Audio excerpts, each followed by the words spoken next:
Umaga, mga idol.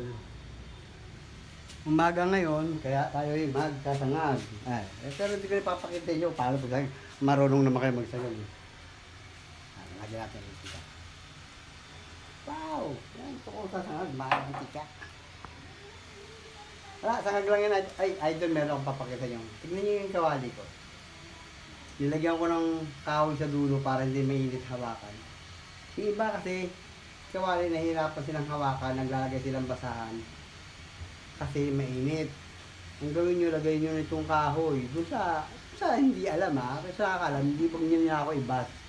Para lang, mahawakan nyo, di ba? O. Yan ang diskarte sa kawali para mahawakan. Kasi pag ginawa ka mo yun, nabigla ka, paso ka. Maraming salamat mga sumusuporta sa akin. Lagi kayo pagpalain ng may kapal. Na kahit walang kabog-abog, walang kakwenta-kwenta yung mga video ko pinagtsatsagaan yung panoorin. At umasa naman po kayo, gayon din naman po ginagawa ko sa video. Pinapanood ko po dahil alang gaganda ng mga video nyo. Maraming salamat sa lahat ng followers ko. Magandang Sabado po sa inyo. Magandang buhay.